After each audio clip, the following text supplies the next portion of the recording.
우리 마음이라는 집에는 우리가 원치 않아도 밤낮으로 찾아와 문을 두드리는 불청객이 있습니다. 그 이름은 염려입니다. 온 세상이 깊은 잠에 빠져드는 고요한 밤, 홀로 깨어 앙상한 어둠이 내려앉은 천장을 바라볼 때, 그 염려는 마치 차가운 빗방울 하나가 창문을 때리듯 아주 작은 소리로 우리 마음에 스며들기 시작합니다. 괜찮을까? 그 작은 질문 하나가 이내 걷잡을 수 없는 강물이 되어 우리 의식의 둑을 허물어뜨립니다. 혹시라도 의사가 말했던 그 증상이 더 나빠지는 건 아닐까? 검사 결과가 좋지 않으면 어떡하지? 멀리 사는 자식에게 무슨 힘든 일이 있는 건 아닌지. 왜 오늘은 유난히 전화 한 통이 없을까? 혹시 무슨 사고라도? 이번 달 생활비는 또 어떻게 채워야 하나? 당장 다음 주가 막막한데. 내가 누군가에게 짐이 되는 날이 오면 어떡하지?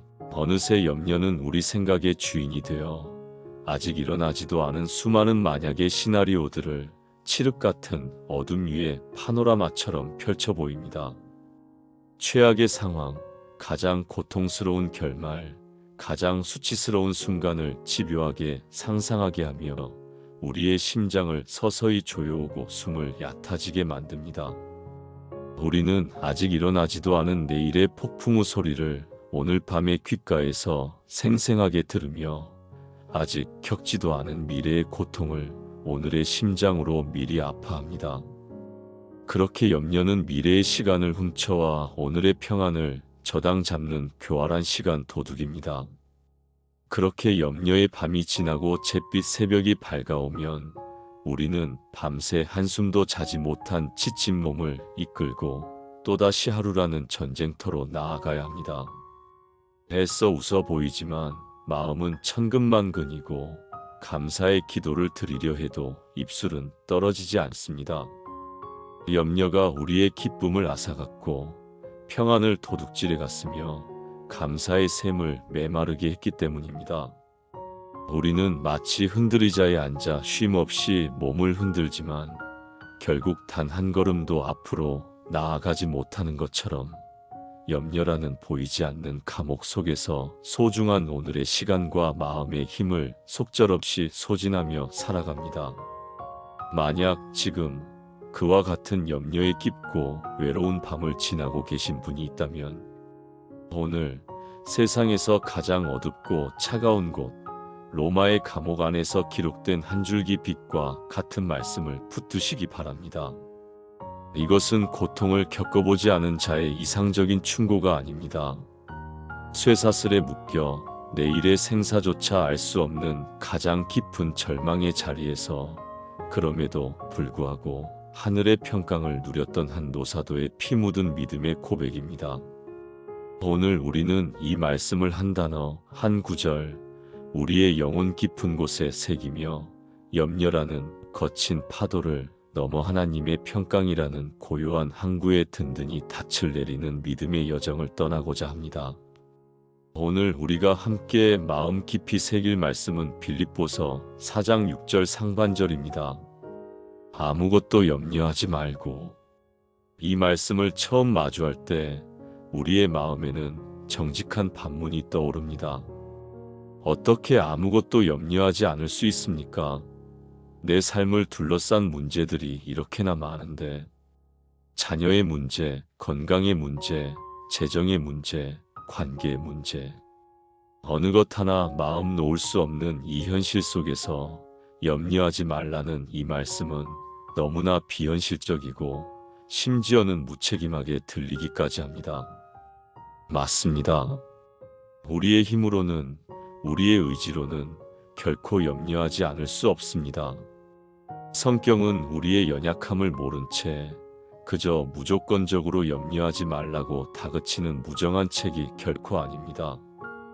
오히려 이 말씀은 염려가 죄로 물든 이 세상을 살아가는 우리에게 얼마나 자연스러운 본성인지를 인정하는 것에서부터 그 깊은 의미가 시작됩니다. 염려라는 단어의 본래 의미를 살펴보면 나누다, 분열시키다라는 뜻을 가지고 있습니다. 즉, 우리가 염려하는 상태란 우리의 마음과 생각이 여러 갈래로 나뉘고 찢어져 있는 상태를 말합니다. 하나님의 전능하심과 신실하심을 바라보아야 할 마음 한 조각과 눈앞에 닥친 문제의 거대함과 나의 무력함을 바라보는 마음 한 조각. 너희는 마음에 근심하지 말라 하나님을 믿으니 또 나를 믿으라는 주님의 약속을 붙드는 마음 한 조각과 만약 최악의 상황이 닥치면 어떡하지? 하나님이 나를 잊으신 것은 아닐까? 라며 불안에 떠는 마음 한 조각. 이렇게 우리의 마음이 하나님과 문제 사이에서, 믿음과 불신 사이에서, 약속과 현실 사이에서 조각나 있을 때 우리는 결코 평안을 누릴 수 없습니다. 예수님께서 한 사람이 두 주인을 섬기지 못한다고 말씀하신 것처럼 우리는 하나님과 염려라는 두 주인을 동시에 섬길 수 없습니다. 우리가 염려에 우리 마음의 자리를 내어주는 그 순간 우리는 하나님만이 앉으셔야 할 우리 마음의 보좌에 염려라는 이름의 우상을 올려놓고 그것에 절하며 우리의 모든 시간과 감정과 에너지를 제물로 바치고 있는 것과 같습니다. 염려는 하나님을 향한 우리의 온전한 신뢰를 분열시키는 가장 교묘한 우상 숭배입니다. 믿음의 조상 아브라함을 생각해 보십시오. 하나님께서 하늘의 뭇별과 같이 많은 자손을 주시겠다고 약속하셨지만 시간은 흐르고 아내 사라는 늙어갔습니다. 그의 마음은 하나님의 약속과 아이 없는 냉혹한 현실 사이에서 나뉘기 시작했습니다. 그 염려의 틈을 비집고 들어온 것이 인간적인 생각이었습니다. 결국 그는 아내의 여종 하갈을 통해 이스마엘을 낳았습니다. 염려가 낳은 결과는 가정의 불화와 오늘날까지 이어지는 고통의 역사의 시작이었습니다. 나뉜 마음으로 행한 순종 아닌 순종은 언제나 더 큰 문제를 낳습니다. 위대한 선지자 엘리야를 기억하십니까? 그가 갈멜산 위에서 바알과 아세라 선지자 850명과 맞서 싸워 하늘에서 불의 응답을 받아냈을 때 그의 마음은 온전히 하나님 한 분께로 향해 있었습니다. 분열되지 않은 마음은 그토록 담대하고 강력합니다.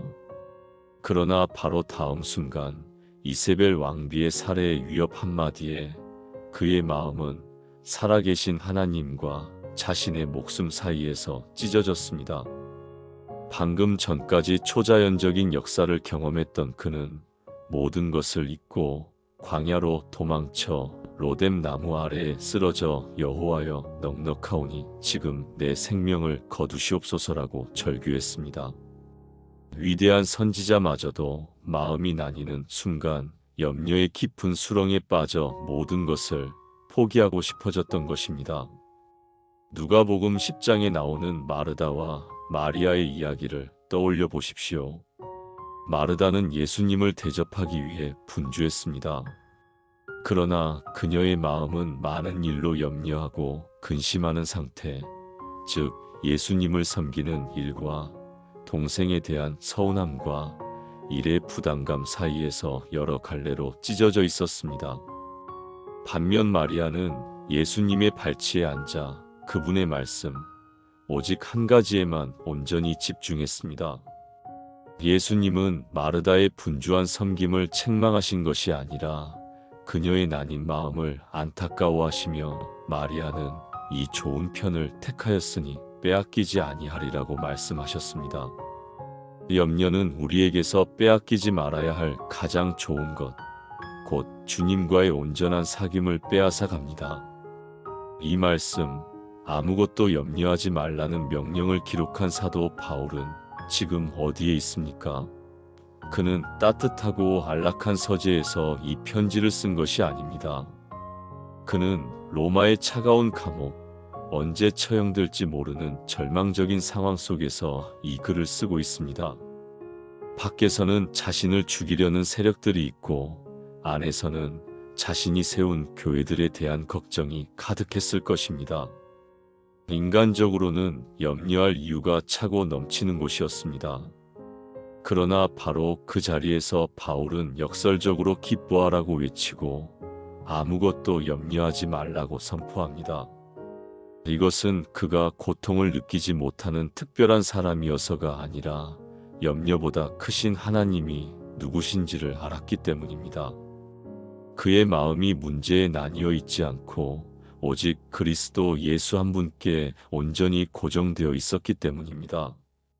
그러므로 아무것도 염려하지 말라는 이 명령은 우리의 의지를 시험하는 무거운 짐이 아니라 너의 그 찢어진 마음, 너덜너덜해진 그 마음을 그대로 가지고 내게로 오라.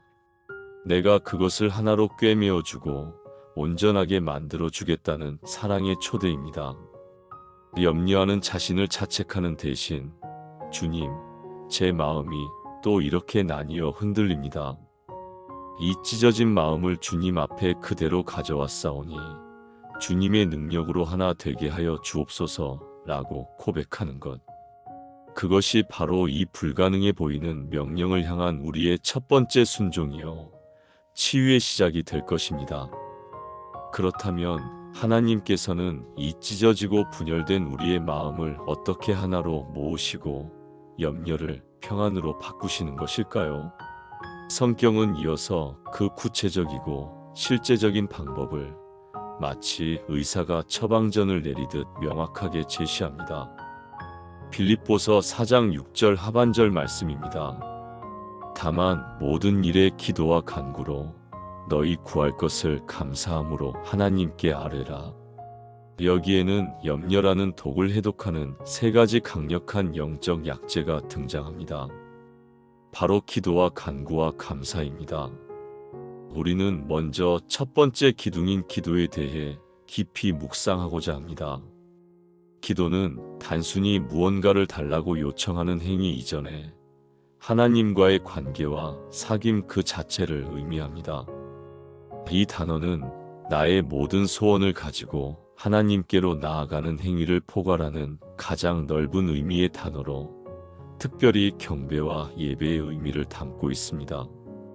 그것은 마치 어린아이가 장난감을 사달라고 조르기 전에 먼저 하루 종일 보지 못했던 아버지의 얼굴을 마주보고 그 품에 와락 안기는 것과 같습니다. 염려로 마음이 소란하고 폭풍우가 몰아칠 때 우리가 가장 먼저 해야 할 일은 문제의 해결책을 구하는 것이 아니라 잠잠히 눈을 감고 하나님의 임재 안으로 들어가는 것입니다.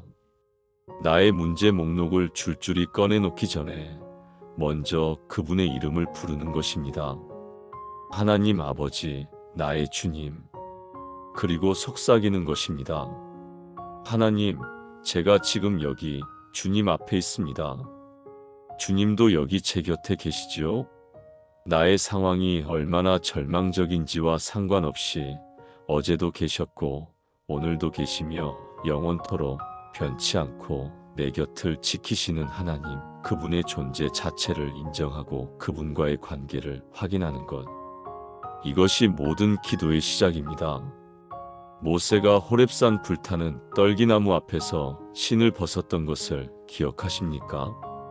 그는 하나님께 이스라엘 백성을 바로의 손에서 구해 주십시오라고 요청하기 전에 먼저 여기는 거룩한 땅이니 내 발에서 신을 벗으라는 하나님의 음성을 들었습니다. 기도는 나의 경험, 나의 계획, 나의 의지를 상징하는 신을 벗고 거룩하신 하나님의 임재 앞에 엎드리는 것입니다. 문제 해결에 대한 나의 주도권을 내려놓고 하나님의 주권을 인정하는 행위입니다. 이사야 선지자가 성전에서 옷자락이 성전에 가득한 하나님의 영광을 보았을 때 그는 나라의 위기를 아뢰기 전에 먼저 화로다 나여 망하게 되었도다 나는 입술이 부정한 사람이오라며 자신의 죄인됨을 고백했습니다. 하나님의 거룩하심과 위대하심 앞에 설 때 우리는 비로소 문제의 크기가 아니라 나의 연약함과 죄인됨을 보게 되고 그럼에도 불구하고 그런 나를 만나주시는 하나님의 무한하신 은혜와 위대하심을 보게 됩니다. 염려가 우리의 시선을 문제라는 좁은 땅에 고정시킨다면 기도는 우리의 시선을 들어 하늘 보좌에 앉아 온 우주를 통치하시는 크고 위대하신 하나님께로 옮기는 행위입니다. 그분의 광대하심 앞에 설 때 태산 같아 보이던 나의 문제는 한낱 작은 먼지처럼 느껴지기 시작합니다. 이것이 기도가 주는 첫 번째 선물, 곧 관점의 전환입니다. 우리는 더 이상 문제 아래 깔려 신음하는 존재가 아니라 문제를 발 아래 두신 하나님과 함께하는 존재임을 깨닫게 되는 것입니다.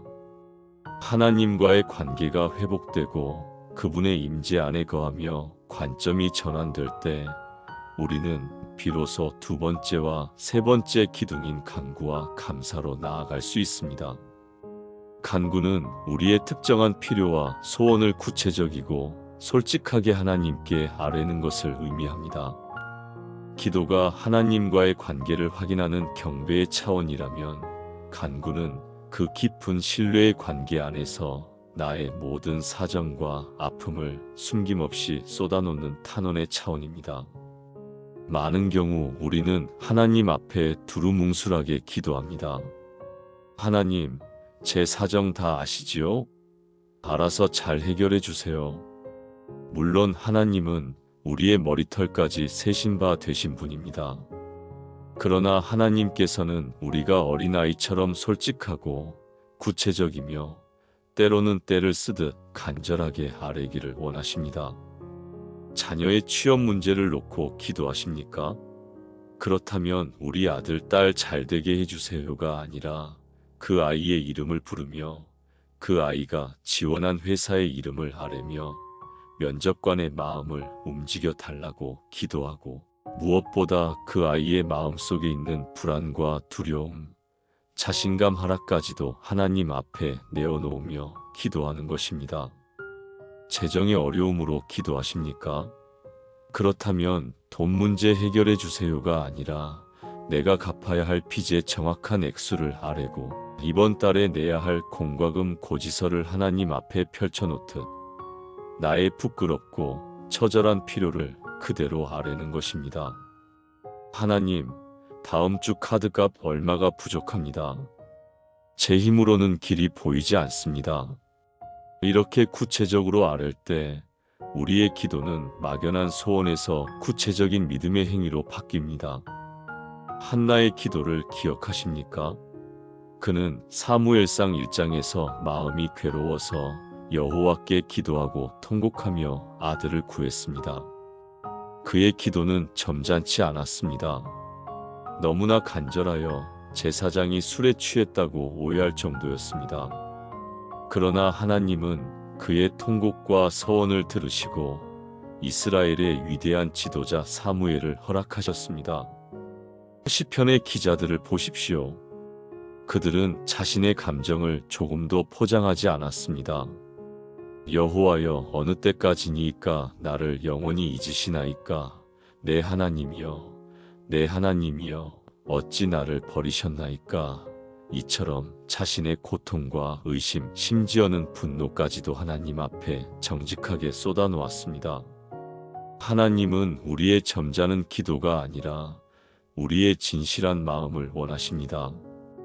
나의 가장 깊은 곳, 가장 부끄러운 필요까지도 정직하게 하나님 앞에 내려놓을 때 우리는 더 이상 그 무거운 짐을 나 홀로 끙끙 앓고 있지 않다는 놀라운 자유함을 경험하게 됩니다.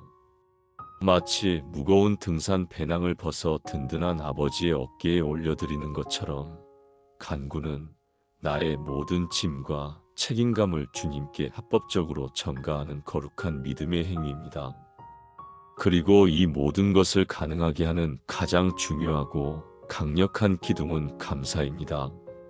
성경은 감사함으로 아뢰라고 명령합니다. 이것은 염려를 평안으로 바꾸는 가장 결정적인 영적 전환점입니다. 여기서 말하는 감사는 문제가 모두 해결된 후에 드리는 결과의 감사가 아닙니다. 아직 병은 낫지 않았고 통장 잔고는 비어 있으며 관계는 여전히 얼어붙어 있을지라도 보이지 않는 영역에서 이미 일하기 시작하셨고, 마침내 이 모든 상황을 합력하여 가장 선한 것으로 바꾸실 하나님을 미리 신뢰하며 드리는 믿음의 감사입니다. 감사는 우리의 시점을 완전히 바꾸어 놓습니다. 염려는 우리를 없는 것에 집중하게 만듭니다. 돈이 없어서, 건강이 없어서, 도와줄 사람이 없어서 불행하다고 느끼게 합니다. 그러나 감사는 우리의 눈을 열어 그 절망 속에서도 여전히 우리에게 남아있는 것들을 보게 만듭니다. 숨 쉴 수 있는 생명이 있음에 감사. 오늘 아침 따뜻한 햇살을 볼 수 있음에 감사. 나를 위해 기도해주는 믿음의 친구 한 사람이 있음에 감사. 고통 중에도 부를 수 있는 주님의 이름이 있음에 감사. 그리고 무엇보다 이 모든 상황 속에서도 나를 결코 버리지 않고 함께 하시는 하나님, 그분 한 분만으로 감사하는 것입니다. 하박국 선지자의 고백을 들어보십시오. 비록 무화과 나무가 무성하지 못하며 포도나무에 열매가 없으며 감람나무에 소출이 없으며 밭에 먹을 것이 없으며 우리의 양이 없으며 외양간에 소가 없을지라도 나는 여호와로 말미암아 즐거워하며 나의 구원의 하나님으로 말미암아 기뻐하리로다. 이것이 바로 상황을 뛰어넘는 믿음의 감사입니다. 제2차 세계대전 당시 나치 수용소에 갇혔던 코리텐붐 여사의 이야기는 감사의 능력이 얼마나 위대한지를 보여줍니다. 벼룩이 들끓는 최악의 막사 환경 속에서 동생 배 씨는 벼룩으로 인해 감사하자고 말합니다. 코리는 도저히 이해할 수 없었지만 동생의 믿음에 따라 범사에 감사하라는 말씀을 붙들고 억지로 감사 기도를 드렸습니다. 훗날 그들은 깨닫게 되었습니다. 바로 그 벼룩 때문에 감시병들이 막사 안으로 들어오는 것을 꺼려했고 그들 자매는 그 안에서 자유롭게 성경 공부를 하며 많은 영혼들에게 복음을 전할 수 있었습니다. 그들의 최악의 조건이었던 벼룩이 실은 하나님의 놀라운 보호와 사역의 도구였던 것입니다. 이처럼 감사를 선포할 때 우리는 더 이상 문제의 포로가 아니라 모든 것을 주관하시는 하나님의 자녀로서 담대하게 설 수 있게 됩니다. 염려가 마귀의 언어라면 감사는 하늘나라의 언어입니다. 우리가 감사의 언어를 사용하기 시작할 때 지옥 같던 우리의 현실에 천국이 임하기 시작하는 것입니다. 우리가 이처럼 염려의 잿더미를 딛고 일어나 기도와 간구와 감사로 하나님께 나아갈 때 하나님께서는 우리에게 무엇을 약속하실까요? 그분은 문제의 즉각적인 해결이나 만사형통을 약속하지 않으실 수도 있습니다.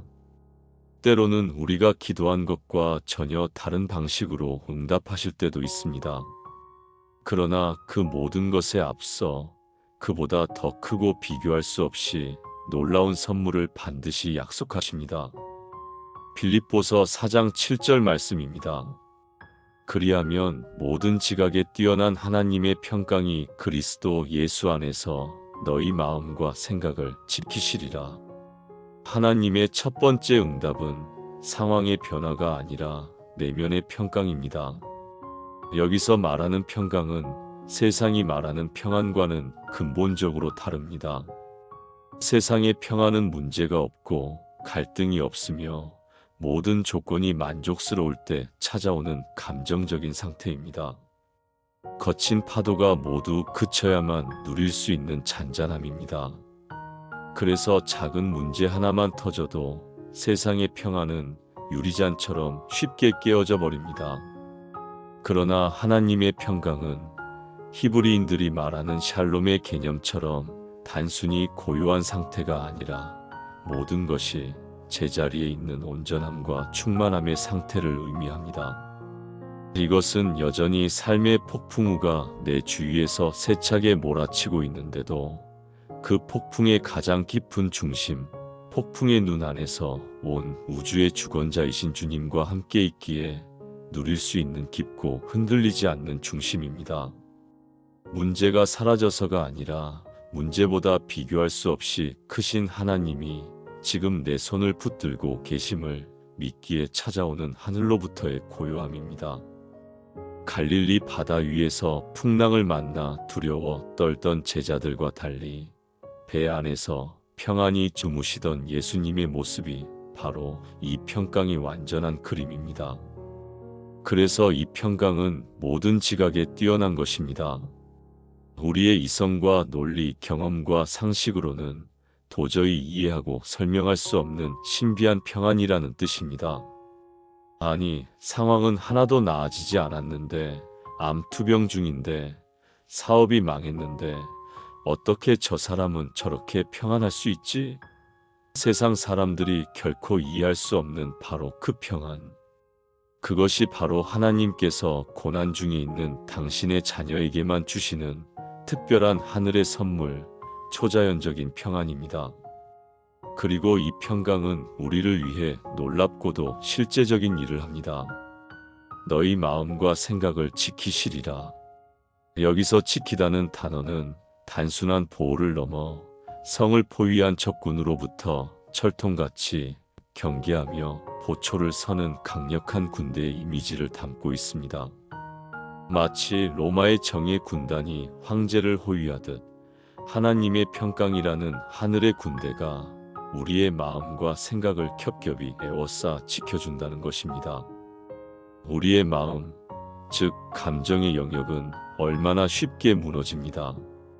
섭섭한 말 한마디에 분노가 치밀고 불안한 소식 하나에 절망이 찾아옵니다. 우리의 생각, 즉 이성의 영역 또한 마찬가지입니다. 한번 부정적인 생각에 사로잡히면 꼬리에 꼬리를 물고 온갖 최악의 상상을 만들어내며 우리를 괴롭힙니다. 하나님의 평강은 바로 이 마음과 생각의 성문 앞에 강력한 파수꾼처럼 서서 염려와 불안, 두려움과 절망, 거짓과 속임수라는 적군이 감히 우리 마음속으로 침범하지 못하도록 지켜준다는 것입니다. 밤새 우리를 괴롭히던 부정적인 생각의 화살들, 미래에 대한 두려움의 상상들을 하나님의 평강이라는 견고한 방패가 모두 막아서고 차단해 주는 것입니다. 우리는 우리의 의지로 생각을 지킬 수 없습니다. 걱정하지 말아야지 하고 결심할수록 걱정은 더 크게 다가옵니다.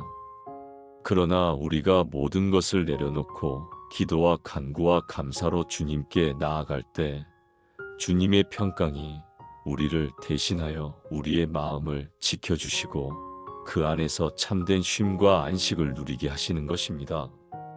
하나님의 평강이 우리의 마음과 생각을 지키신다면 우리의 삶은 어떻게 달라져야 할까요? 우리는 더 이상 염려의 노예가 아니라 평강의 통치 아래 살아가는 하나님의 자녀입니다. 이는 우리의 삶의 방식과 태도에 근본적인 변화를 요구합니다. 첫째, 우리는 미래에 대한 주도권을 하나님께 온전히 내어드리게 됩니다. 예수님께서는 마태복음 6장 34절에서 말씀하십니다.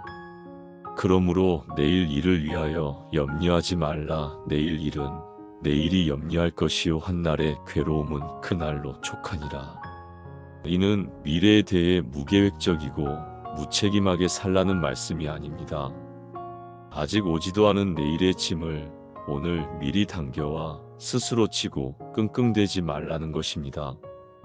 하나님께서는 우리에게 평생 살아갈 은혜를 한꺼번에 주시는 것이 아니라 광야의 이스라엘 백성에게 매일 아침 새로운 만나를 내려주셨듯이 오늘 하루를 살아갈 만큼의 은혜, 일용할 양식을 날마다 새롭게 공급해 주시는 분이기 때문입니다. 우리는 내일의 만나를 오늘 염려할 필요가 없습니다. 내일 아침에도 하나님의 신실하심은 어김없이 우리를 찾아올 것이기 때문입니다. 둘째, 우리는 문제보다 문제 해결자이신 하나님께 집중하게 됩니다. 이스라엘 백성들이 광야에서 불뱀에 물렸을 때 그들이 살 수 있는 유일한 방법은 자신의 퉁퉁 부은 상처를 들여다보거나 해독제를 찾아 헤매는 것이 아니라 모세가 장대 위에 높이 든 놋뱀을 쳐다보는 것이었습니다. 마찬가지로 우리가 염려의 독에 물렸을 때 우리가 바라보아야 할 것은 나의 문제나 상처가 아니라 우리를 위해 십자가에 높이 달리신 예수 그리스도입니다. 우리의 시선이 문제의 심각성에서 십자가의 위대함으로 옮겨갈 때 우리는 비로소 염려의 독에서 해방되어 참된 생명과 치유를 얻게 됩니다. 문제에 집중하면 문제는 커 보이지만 주님께 집중하면 문제는 작아 보입니다. 셋째, 우리는 평강을 누리는 자를 넘어 평강을 나누는 자로 살아가게 됩니다. 사도 바울은 이어서 빌립보서 4장 9절에서 이렇게 권면합니다. 너희는 내게 배우고 받고 듣고 본 바를 행하라. 그리하면 평강의 하나님이 너희와 함께 계시리라. 우리가 먼저 하나님의 평강을 경험하고 그 평강을 우리의 말과 행동과 표정을 통해 다른 사람들에게 흘려보낼 때 평강의 근원이신 하나님께서 우리와 더욱 깊이 함께 하신다는 약속입니다. 염려와 불안이 가득한 세상 속에서 하나님의 평강을 소유한 성도는 걸어다니는 위로의 통로가 될 수 있습니다. 우리의 가정에서, 우리의 교회에서 우리가 만나는 모든 사람들에게 염려 대신 평안을, 불안 대신 위로를, 절망 대신 소망을 전하는 평화의 사도로 살아가는 것. 그것이 바로 염려를 넘어선 자의 거룩한 사명이요, 특권입니다. 사랑하는 말씀 소망 가족 여러분, 오늘 우리는 우리를 짓누르던 염려의 실체가 실은 내게 닥친 문제의 크기 때문이 아니라 그 문제 앞에서 하나님의 약속과 그분의 위대하심을 잊어버린 우리의 작은 믿음 때문이었음을 고백하게 되었습니다. 염려는 우리의 마음이 하나님에게서 떠나 문제로 분열될 때 생겨나는 영적인 병이었습니다. 염려는 우리의 본성이지만 그 염려에 내 마음의 주도권을 내어주는 것은 우리의 선택입니다. 이제부터 염려의 파도가 다시 밀려올 때 오늘 배운 이 하늘의 처방전을 기억하고 삶 속에서 실천해 보시기를 간절히 바랍니다. 첫째, 염려가 찾아오면 그것과 싸우려 하지 말고 그것을 기도의 알람으로 삼으십시오. 아, 지금이 바로 내 힘을 빼고 하나님의 힘을 구해야 할 때구나. 내 마음이 또 나뉘려 하는구나. 주님, 이 마음을 붙들어 주십시오. 둘째, 하나님 앞에 나아가 믿음의 새 기둥을 굳건히 세우십시오. 먼저 그분의 임재를 사모하는 기도로 하나님과의 관계를 확인하고 나의 모든 사정을 어린아이처럼 솔직하게 아뢰는 간구로 내 삶의 무거운 짐을 주님께 온전히 내려놓고 그리고 마침내 모든 것을 합력하여 가장 선한 길로 바꾸실 주님을 신뢰하는 감사로 믿음을 힘차게 선포하십시오. 셋째, 문제의 해결보다 하나님의 평강을 먼저 구하십시오. 내 힘으로 지킬 수 없는 나의 마음과 생각을 주님의 평강으로 지켜달라고 간구하십시오. 그리하면 폭풍 속에서도 잠잠히 주님을 바라보며 그분과 함께 걷는 기적을 경험하게 될 것입니다. 우리의 모든 염려를 이미 아시고 십자가에서 그 모든 짐을 대신 지신 주님께 우리의 삶 전체를 온전히 맡겨드릴 때 세상이 알 수도 줄 수도 없는 하늘의 평강이 성도 여러분의 가정과 잠자리와 모든 삶의 걸음 위에 강물처럼 충만하게 흘러넘치기를 우리 주 예수 그리스도의 이름으로 간절히 축원합니다. 함께 기도하겠습니다. 사랑과 은혜가 풍성하신 하나님 아버지, 오늘도 말씀을 통해 염려로 찢기고 나뉜 저희의 마음을 위로하시고 하늘의 평강으로 나아가는 길을 친히 가르쳐 주시니 감사합니다. 아무것도 염려하지 말라 하셨지만 저희는 연약하여 세상의 작은 바람에도 쉽게 흔들리고 넘어졌음을 고백합니다. 문제 앞에서 하나님보다 문제를 더 크게 보았던 저희의 작은 믿음을 용서하여 주옵소서. 이제부터 우리의 모든 염려를 기도의 신호로 삼는 지혜를 주시고 어떤 상황 속에서도 감사함으로 주님께 아뢰는 성숙한 믿음을 허락하여 주옵소서. 우리의 모든 필요를 아시는 주님께 구체적으로 아뢰는 정직함을 주시고 아직 응답받지 못했을지라도 신실하신 주님을 찬양하는 감사의 입술을 허락하여 주옵소서. 그리하여 우리의 이성으로는 다 이해할 수 없는 하늘로부터 오는 신령한 평강이 우리의 마음과 생각을 온전히 지키시는 놀라운 은혜를 날마다의 삶 속에서 경험하며 살게 하여 주옵소서. 그리하여 우리가 먼저 그 평강을 누리고 만나는 모든 이들에게 그 평강을 흘려보내는 축복의 통로로 사용하여 주옵소서. 우리의 참된 평안 되시는 우리 주 예수 그리스도의 이름으로 기도드립니다. 아멘. 혹시 오늘 말씀을 들으며 마음에 품게 된 기도 제목이나 차마 말하지 못할 깊은 아픔이 있으시다면 주저하지 마시고 댓글에 남겨주세요. 모든 댓글을 읽으며 여러분의 삶을 위해 그리고 눈물을 위해 마음 다해 함께 기도하겠습니다. 이 말씀이 여러분의 삶에 힘이 되셨다면 구독과 좋아요로 이 사역을 응원해 주세요. 여러분의 작은 응원이 또 다른 지친 영혼에게 위로를 전하는 귀한 통로가 됩니다. 오늘도 말씀 소망과 함께 해주셔서 감사합니다. 늘 주님 안에서 평안하시기를 축복합니다.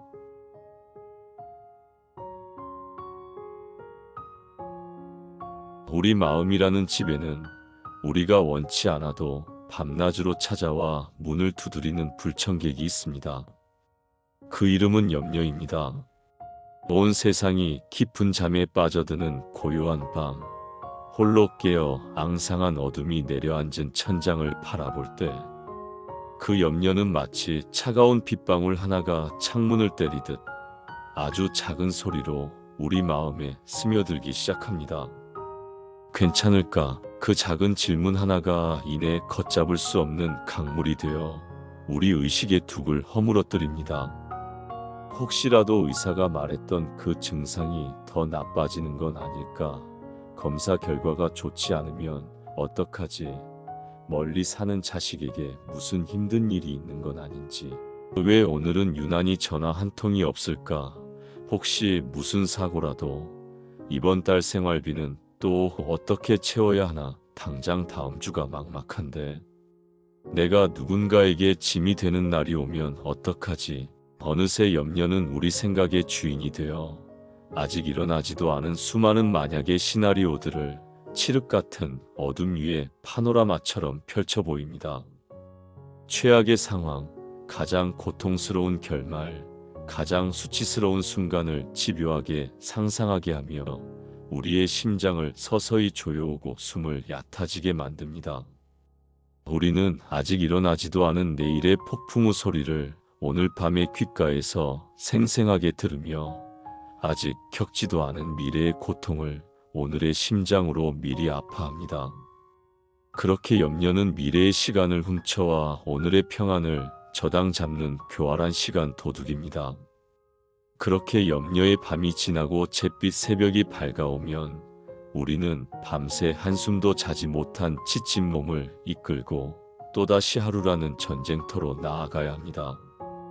애써 웃어 보이지만 마음은 천근만근이고 감사의 기도를 드리려 해도 입술은 떨어지지 않습니다.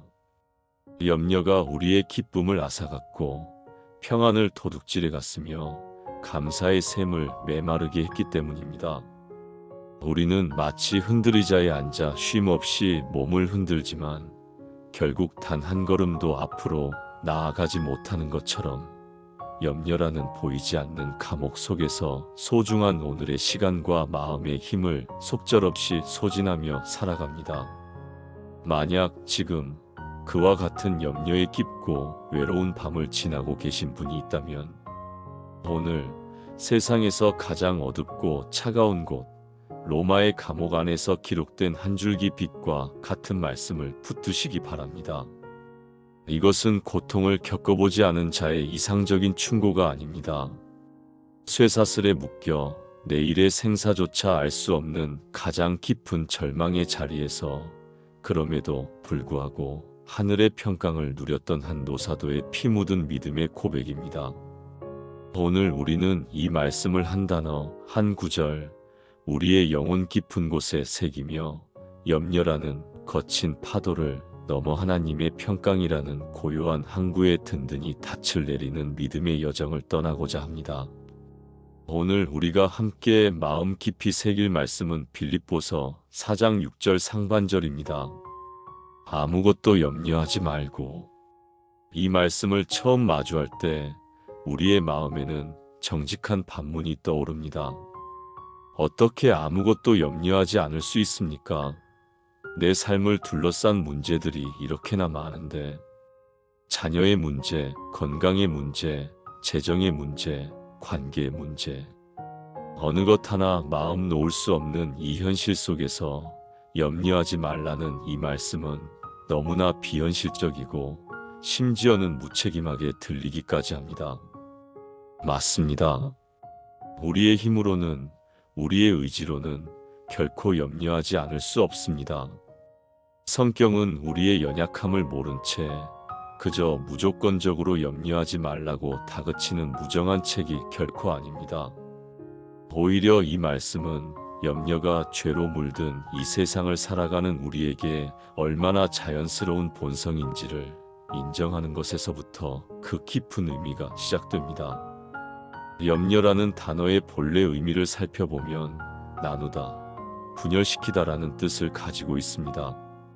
즉, 우리가 염려하는 상태란 우리의 마음과 생각이 여러 갈래로 나뉘고 찢어져 있는 상태를 말합니다. 하나님의 전능하심과 신실하심을 바라보아야 할 마음 한 조각과 눈앞에 닥친 문제의 거대함과 나의 무력함을 바라보는 마음 한 조각. 너희는 마음에 근심하지 말라 하나님을 믿으니 또 나를 믿으라는 주님의 약속을 붙드는 마음 한 조각과 만약 최악의 상황이 닥치면 어떡하지? 하나님이 나를 잊으신 것은 아닐까? 라며 불안에 떠는 마음 한 조각. 이렇게 우리의 마음이 하나님과 문제 사이에서, 믿음과 불신 사이에서, 약속과 현실 사이에서 조각나 있을 때 우리는 결코 평안을 누릴 수 없습니다. 예수님께서 한 사람이 두 주인을 섬기지 못한다고 말씀하신 것처럼 우리는 하나님과 염려라는 두 주인을 동시에 섬길 수 없습니다. 우리가 염려에 우리 마음의 자리를 내어주는 그 순간 우리는 하나님만이 앉으셔야 할 우리 마음의 보좌에 염려라는 이름의 우상을 올려놓고 그것에 절하며 우리의 모든 시간과 감정과 에너지를 제물로 바치고 있는 것과 같습니다. 염려는 하나님을 향한 우리의 온전한 신뢰를 분열시키는 가장 교묘한 우상 숭배입니다. 믿음의 조상 아브라함을 생각해 보십시오. 하나님께서 하늘의 뭇별과 같이 많은 자손을 주시겠다고 약속하셨지만 시간은 흐르고 아내 사라는 늙어갔습니다. 그의 마음은 하나님의 약속과 아이 없는 냉혹한 현실 사이에서 나뉘기 시작했습니다. 그 염려의 틈을 비집고 들어온 것이 인간적인 생각이었습니다. 결국 그는 아내의 여종 하갈을 통해 이스마엘을 낳았습니다. 염려가 낳은 결과는 가정의 불화와 오늘날까지 이어지는 고통의 역사의 시작이었습니다. 나뉜 마음으로 행한 순종 아닌 순종은 언제나 더 큰 문제를 낳습니다. 위대한 선지자 엘리야를 기억하십니까? 그가 갈멜산 위에서 바알과 아세라 선지자 850명과 맞서 싸워 하늘에서 불의 응답을 받아냈을 때 그의 마음은 온전히 하나님 한 분께로 향해 있었습니다. 분열되지 않은 마음은 그토록 담대하고 강력합니다. 그러나 바로 다음 순간 이세벨 왕비의 살해의 위협 한마디에 그의 마음은 살아계신 하나님과 자신의 목숨 사이에서 찢어졌습니다. 방금 전까지 초자연적인 역사를 경험했던 그는 모든 것을 잊고 광야로 도망쳐 로뎀 나무 아래에 쓰러져 여호와여 넉넉하오니 지금 내 생명을 거두시옵소서라고 절규했습니다. 위대한 선지자마저도 마음이 나뉘는 순간 염려의 깊은 수렁에 빠져 모든 것을 포기하고 싶어졌던 것입니다. 누가복음 10장에 나오는 마르다와 마리아의 이야기를 떠올려 보십시오. 마르다는 예수님을 대접하기 위해 분주했습니다. 그러나 그녀의 마음은 많은 일로 염려하고 근심하는 상태, 즉 예수님을 섬기는 일과 동생에 대한 서운함과 일의 부담감 사이에서 여러 갈래로 찢어져 있었습니다. 반면 마리아는 예수님의 발치에 앉아 그분의 말씀, 오직 한 가지에만 온전히 집중했습니다. 예수님은 마르다의 분주한 섬김을 책망하신 것이 아니라 그녀의 나뉜 마음을 안타까워하시며 마리아는 이 좋은 편을 택하였으니 빼앗기지 아니하리라고 말씀하셨습니다. 염려는 우리에게서 빼앗기지 말아야 할 가장 좋은 것, 곧 주님과의 온전한 사귐을 빼앗아 갑니다. 이 말씀, 아무것도 염려하지 말라는 명령을 기록한 사도 바울은 지금 어디에 있습니까? 그는 따뜻하고 안락한 서재에서 이 편지를 쓴 것이 아닙니다. 그는 로마의 차가운 감옥, 언제 처형될지 모르는 절망적인 상황 속에서 이 글을 쓰고 있습니다. 밖에서는 자신을 죽이려는 세력들이 있고 안에서는 자신이 세운 교회들에 대한 걱정이 가득했을 것입니다. 인간적으로는 염려할 이유가 차고 넘치는 곳이었습니다.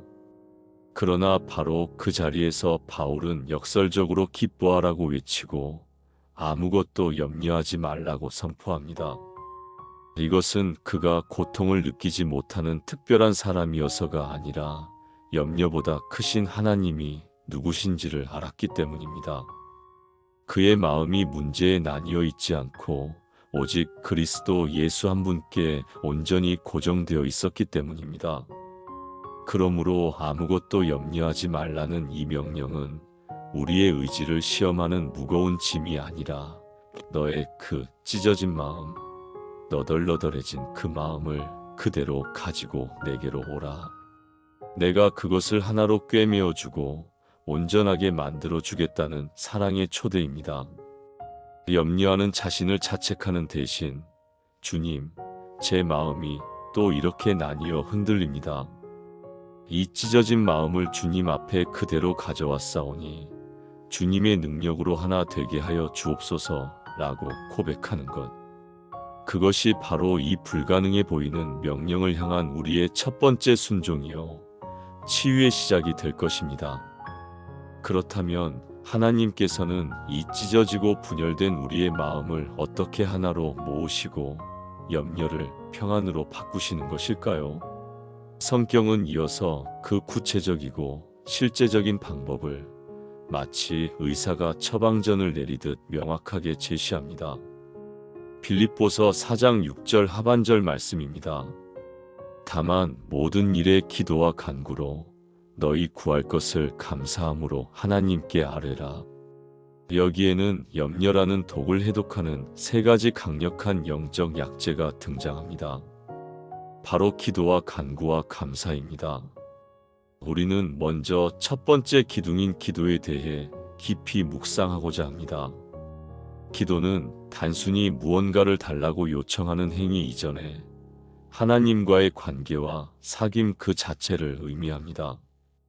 이 단어는 나의 모든 소원을 가지고 하나님께로 나아가는 행위를 포괄하는 가장 넓은 의미의 단어로 특별히 경배와 예배의 의미를 담고 있습니다.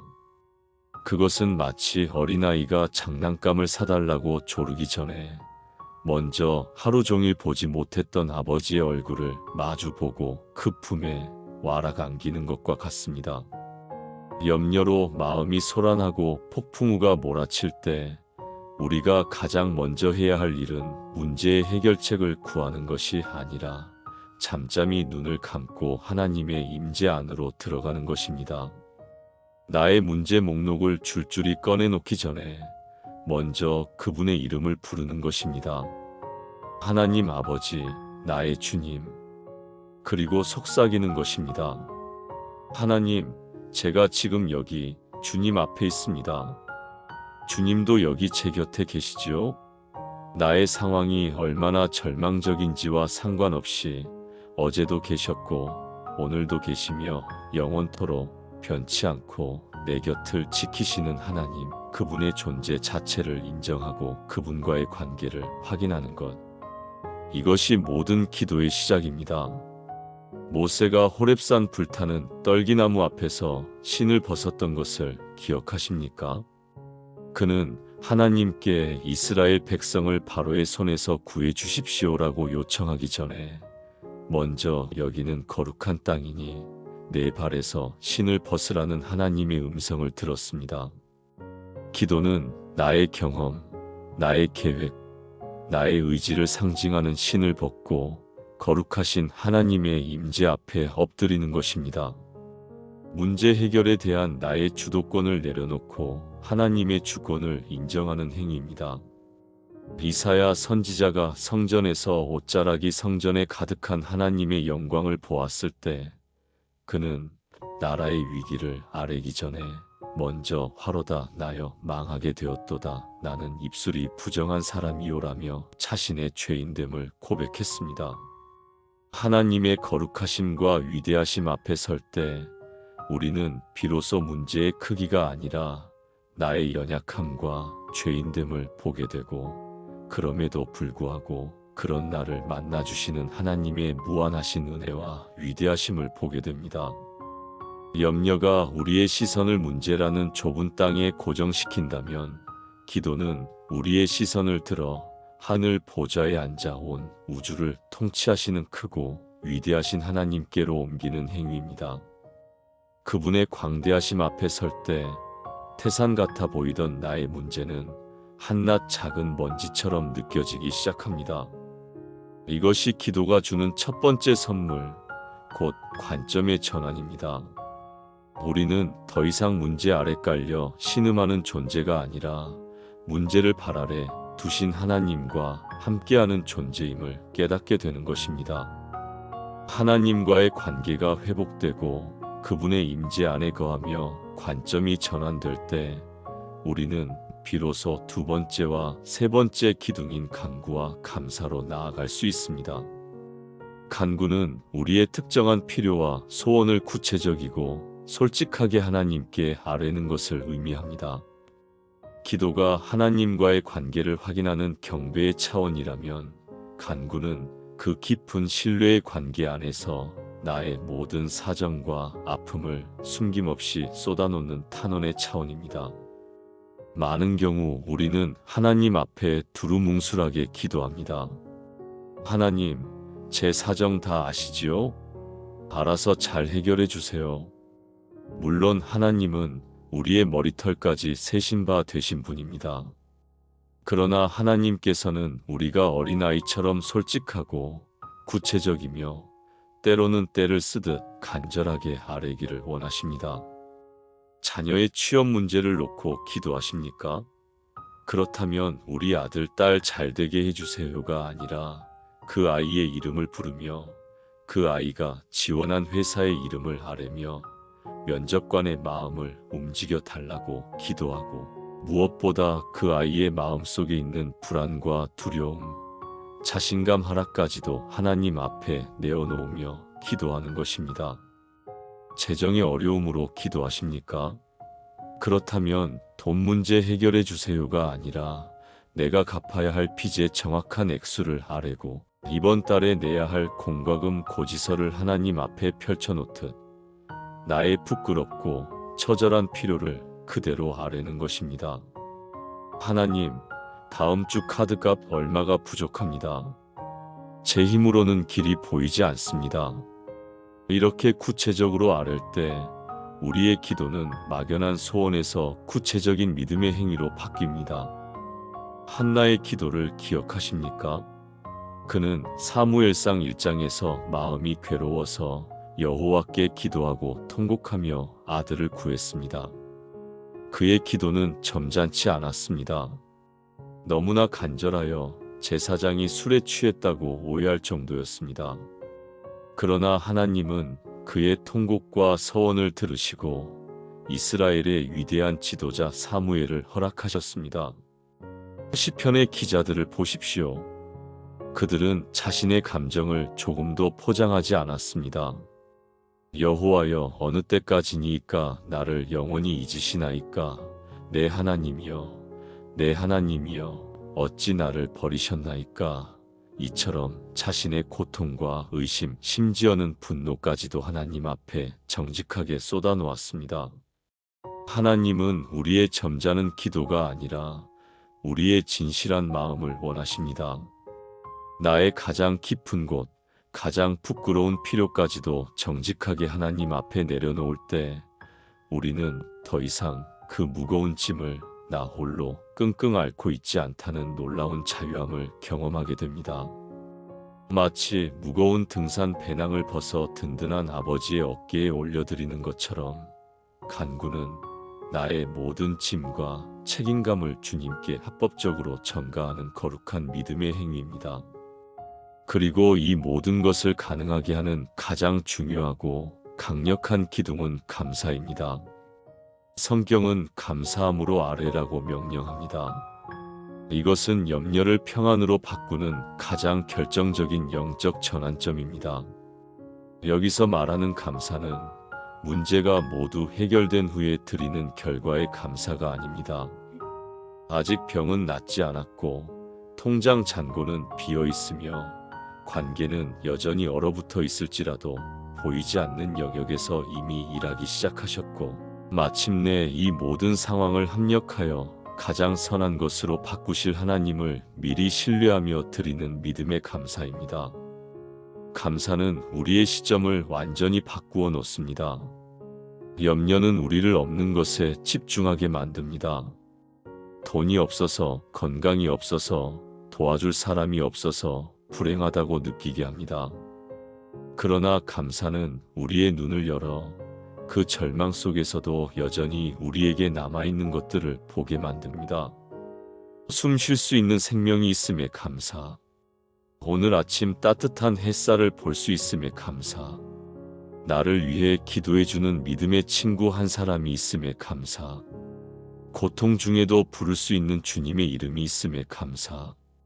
그리고 무엇보다 이 모든 상황 속에서도 나를 결코 버리지 않고 함께 하시는 하나님, 그분 한 분만으로 감사하는 것입니다. 하박국 선지자의 고백을 들어보십시오. 비록 무화과나무가 무성하지 못하며 포도나무에 열매가 없으며 감람나무에 소출이 없으며 밭에 먹을 것이 없으며 우리의 양이 없으며 외양간에 소가 없을지라도 나는 여호와로 말미암아 즐거워하며 나의 구원의 하나님으로 말미암아 기뻐하리로다. 이것이 바로 상황을 뛰어넘는 믿음의 감사입니다. 제2차 세계대전 당시 나치 수용소에 갇혔던 코리텐붐 여사의 이야기는 감사의 능력이 얼마나 위대한지를 보여줍니다. 벼룩이 들끓는 최악의 막사 환경 속에서 동생 배 씨는 벼룩으로 인해 감사하자고 말합니다. 코리는 도저히 이해할 수 없었지만 동생의 믿음에 따라 범사에 감사하라는 말씀을 붙들고 억지로 감사 기도를 드렸습니다. 훗날 그들은 깨닫게 되었습니다. 바로 그 벼룩 때문에 감시병들이 막사 안으로 들어오는 것을 꺼려했고 그들 자매는 그 안에서 자유롭게 성경 공부를 하며 많은 영혼들에게 복음을 전할 수 있었습니다. 그들의 최악의 조건이었던 벼룩이 실은 하나님의 놀라운 보호와 사역의 도구였던 것입니다. 이처럼 감사를 선포할 때 우리는 더 이상 문제의 포로가 아니라 모든 것을 주관하시는 하나님의 자녀로서 담대하게 설 수 있게 됩니다. 염려가 마귀의 언어라면 감사는 하늘나라의 언어입니다. 우리가 감사의 언어를 사용하기 시작할 때 지옥 같던 우리의 현실에 천국이 임하기 시작하는 것입니다. 우리가 이처럼 염려의 잿더미를 딛고 일어나 기도와 간구와 감사로 하나님께 나아갈 때 하나님께서는 우리에게 무엇을 약속하실까요? 그분은 문제의 즉각적인 해결이나 만사형통을 약속하지 않으실 수도 있습니다. 때로는 우리가 기도한 것과 전혀 다른 방식으로 응답하실 때도 있습니다. 그러나 그 모든 것에 앞서 그보다 더 크고 비교할 수 없이 놀라운 선물을 반드시 약속하십니다. 빌립보서 4장 7절 말씀입니다. 그리하면 모든 지각에 뛰어난 하나님의 평강이 그리스도 예수 안에서 너희 마음과 생각을 지키시리라. 하나님의 첫 번째 응답은 상황의 변화가 아니라 내면의 평강입니다. 여기서 말하는 평강은 세상이 말하는 평안과는 근본적으로 다릅니다. 세상의 평안은 문제가 없고 갈등이 없으며 모든 조건이 만족스러울 때 찾아오는 감정적인 상태입니다. 거친 파도가 모두 그쳐야만 누릴 수 있는 잔잔함입니다. 그래서 작은 문제 하나만 터져도 세상의 평안은 유리잔처럼 쉽게 깨어져 버립니다. 그러나 하나님의 평강은 히브리인들이 말하는 샬롬의 개념처럼 단순히 고요한 상태가 아니라 모든 것이 제자리에 있는 온전함과 충만함의 상태를 의미합니다. 이것은 여전히 삶의 폭풍우가 내 주위에서 세차게 몰아치고 있는데도 그 폭풍의 가장 깊은 중심, 폭풍의 눈 안에서 온 우주의 주권자이신 주님과 함께 있기에 누릴 수 있는 깊고 흔들리지 않는 중심입니다. 문제가 사라져서가 아니라 문제보다 비교할 수 없이 크신 하나님이 지금 내 손을 붙들고 계심을 믿기에 찾아오는 하늘로부터의 고요함입니다. 갈릴리 바다 위에서 풍랑을 만나 두려워 떨던 제자들과 달리 배 안에서 평안히 주무시던 예수님의 모습이 바로 이 평강의 완전한 그림입니다. 그래서 이 평강은 모든 지각에 뛰어난 것입니다. 우리의 이성과 논리, 경험과 상식으로는 도저히 이해하고 설명할 수 없는 신비한 평안이라는 뜻입니다. 아니, 상황은 하나도 나아지지 않았는데, 암 투병 중인데, 사업이 망했는데, 어떻게 저 사람은 저렇게 평안할 수 있지? 세상 사람들이 결코 이해할 수 없는 바로 그 평안. 그것이 바로 하나님께서 고난 중에 있는 당신의 자녀에게만 주시는 특별한 하늘의 선물, 초자연적인 평안입니다. 그리고 이 평강은 우리를 위해 놀랍고도 실제적인 일을 합니다. 너희 마음과 생각을 지키시리라. 여기서 지키다는 단어는 단순한 보호를 넘어 성을 포위한 적군으로부터 철통같이 경계하며 보초를 서는 강력한 군대의 이미지를 담고 있습니다. 마치 로마의 정예 군단이 황제를 호위하듯 하나님의 평강이라는 하늘의 군대가 우리의 마음과 생각을 겹겹이 에워싸 지켜준다는 것입니다. 우리의 마음, 즉 감정의 영역은 얼마나 쉽게 무너집니다. 섭섭한 말 한마디에 분노가 치밀고 불안한 소식 하나에 절망이 찾아옵니다. 우리의 생각, 즉 이성의 영역 또한 마찬가지입니다. 한번 부정적인 생각에 사로잡히면 꼬리에 꼬리를 물고 온갖 최악의 상상을 만들어내며 우리를 괴롭힙니다. 하나님의 평강은 바로 이 마음과 생각의 성문 앞에 강력한 파수꾼처럼 서서 염려와 불안, 두려움과 절망, 거짓과 속임수라는 적군이 감히 우리 마음속으로 침범하지 못하도록 지켜준다는 것입니다. 밤새 우리를 괴롭히던 부정적인 생각의 화살들, 미래에 대한 두려움의 상상들을 하나님의 평강이라는 견고한 방패가 모두 막아서고 차단해 주는 것입니다. 우리는 우리의 의지로 생각을 지킬 수 없습니다. 걱정하지 말아야지 하고 결심할수록 걱정은 더 크게 다가옵니다. 그러나 우리가 모든 것을 내려놓고 기도와 간구와 감사로 주님께 나아갈 때 주님의 평강이 우리를 대신하여 우리의 마음을 지켜주시고 그 안에서 참된 쉼과 안식을 누리게 하시는 것입니다. 하나님의 평강이 우리의 마음과 생각을 지키신다면 우리의 삶은 어떻게 달라져야 할까요? 우리는 더 이상 염려의 노예가 아니라 평강의 통치 아래 살아가는 하나님의 자녀입니다. 이는 우리의 삶의 방식과 태도에 근본적인 변화를 요구합니다. 첫째, 우리는 미래에 대한 주도권을 하나님께 온전히 내어드리게 됩니다. 예수님께서는 마태복음 6장 34절에서 말씀하십니다. 그러므로 내일 일을 위하여 염려하지 말라. 내일 일은 내일이 염려할 것이요 한날의 괴로움은 그날로 족하니라. 이는 미래에 대해 무계획적이고 무책임하게 살라는 말씀이 아닙니다. 아직 오지도 않은 내일의 짐을 오늘 미리 당겨와 스스로 지고 끙끙대지 말라는 것입니다. 하나님께서는 우리에게 평생 살아갈 은혜를 한꺼번에 주시는 것이 아니라 광야의 이스라엘 백성에게 매일 아침 새로운 만나를 내려주셨듯이 오늘 하루를 살아갈 만큼의 은혜, 일용할 양식을 날마다 새롭게 공급해 주시는 분이기 때문입니다. 우리는 내일의 만나를 오늘 염려할 필요가 없습니다. 내일 아침에도 하나님의 신실하심은 어김없이 우리를 찾아올 것이기 때문입니다. 둘째, 우리는 문제보다 문제 해결자이신 하나님께 집중하게 됩니다. 이스라엘 백성들이 광야에서 불뱀에 물렸을 때 그들이 살 수 있는 유일한 방법은 자신의 퉁퉁 부은 상처를 들여다보거나 해독제를 찾아 헤매는 것이 아니라 모세가 장대 위에 높이 든 노뱀을 쳐다보는 것이었습니다. 마찬가지로 우리가 염려의 독에 물렸을 때 우리가 바라보아야 할 것은 나의 문제나 상처가 아니라 우리를 위해 십자가에 높이 달리신 예수 그리스도입니다.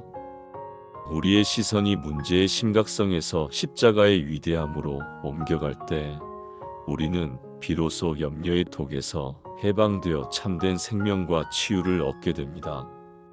문제에 집중하면 문제는 커 보이지만 주님께 집중하면 문제는 작아 보입니다. 셋째, 우리는 평강을 누리는 자를 넘어 평강을 나누는 자로 살아가게 됩니다. 사도 바울은 이어서 빌립보서 4장 9절에서 이렇게 권면합니다. 너희는 내게 배우고 받고 듣고 본 바를 행하라. 그리하면 평강의 하나님이 너희와 함께 계시리라. 우리가 먼저 하나님의 평강을 경험하고 그 평강을 우리의 말과 행동과 표정을 통해 다른 사람들에게 흘려보낼 때 평강의 근원이신 하나님께서 우리와 더욱 깊이 함께 하신다는 약속입니다. 염려와 불안이 가득한 세상 속에서 하나님의 평강을 소유한 성도는 걸어다니는 위로의 통로가 될 수 있습니다.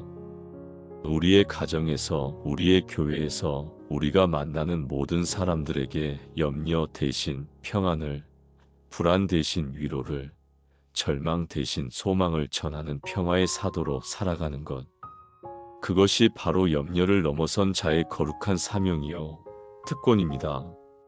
사랑하는 말씀 소망 가족 여러분, 오늘 우리는 우리를 짓누르던 염려의 실체가 실은 내게 닥친 문제의 크기 때문이 아니라 그 문제 앞에서 하나님의 약속과 그분의 위대하심을 잊어버린 우리의 작은 믿음 때문이었음을 고백하게 되었습니다.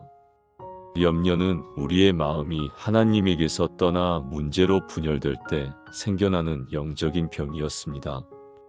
염려는 우리의 본성이지만 그 염려에 내 마음의 주도권을 내어주는 것은 우리의 선택입니다. 이제부터 염려의 파도가 다시 밀려올 때 오늘 배운 이 하늘의 처방전을 기억하고 삶 속에서 실천해 보시기를 간절히 바랍니다. 첫째, 염려가 찾아오면 그것과 싸우려 하지 말고 그것을 기도의 알람으로 삼으십시오. 아, 지금이 바로 내 힘을 빼고 하나님의 힘을 구해야 할 때구나. 내 마음이 또 나뉘려 하는구나. 주님, 이 마음을 붙들어 주십시오. 둘째, 하나님 앞에 나아가 믿음의 새 기둥을 굳건히 세우십시오. 먼저 그분의 임재를 사모하는 기도로 하나님과의 관계를 확인하고 나의 모든 사정을 어린아이처럼 솔직하게 아뢰는 간구로 내 삶의 무거운 짐을 주님께 온전히 내려놓고, 그리고 마침내 모든 것을 합력하여 가장 선한 길로 바꾸실 주님을 신뢰하는 감사로 믿음을 힘차게 선포하십시오. 셋째, 문제의 해결보다 하나님의 평강을 먼저 구하십시오. 내 힘으로 지킬 수 없는 나의 마음과 생각을 주님의 평강으로 지켜달라고 간구하십시오. 그리하면 폭풍 속에서도 잠잠히 주님을 바라보며 그분과 함께 걷는 기적을 경험하게 될 것입니다. 우리의 모든 염려를 이미 아시고 십자가에서 그 모든 짐을 대신 지신 주님께 우리의 삶 전체를 온전히 맡겨드릴 때 세상이 알 수도 줄 수도 없는 하늘의 평강이 성도 여러분의 가정과 잠자리와 모든 삶의 걸음 위에 강물처럼 충만하게 흘러넘치기를 우리 주 예수 그리스도의 이름으로 간절히 축원합니다. 함께 기도하겠습니다. 사랑과 은혜가 풍성하신 하나님 아버지, 오늘도 말씀을 통해 염려로 찢기고 나뉜 저희의 마음을 위로하시고 하늘의 평강으로 나아가는 길을 친히 가르쳐 주시니 감사합니다. 아무것도 염려하지 말라 하셨지만 저희는 연약하여 세상의 작은 바람에도 쉽게 흔들리고 넘어졌음을 고백합니다. 문제 앞에서 하나님보다 문제를 더 크게 보았던 저희의 작은 믿음을 용서하여 주옵소서.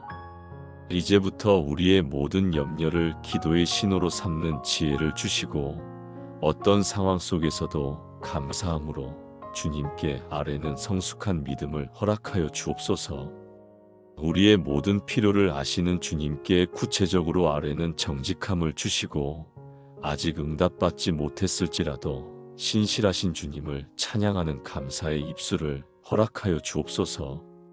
그리하여 우리의 이성으로는 다 이해할 수 없는 하늘로부터 오는 신령한 평강이 우리의 마음과 생각을 온전히 지키시는 놀라운 은혜를 날마다의 삶 속에서 경험하며 살게 하여 주옵소서. 그리하여 우리가 먼저 그 평강을 누리고 만나는 모든 이들에게 그 평강을 흘려보내는 축복의 통로로 사용하여 주옵소서. 우리의 참된 평안 되시는 우리 주 예수 그리스도의 이름으로 기도드립니다. 아멘.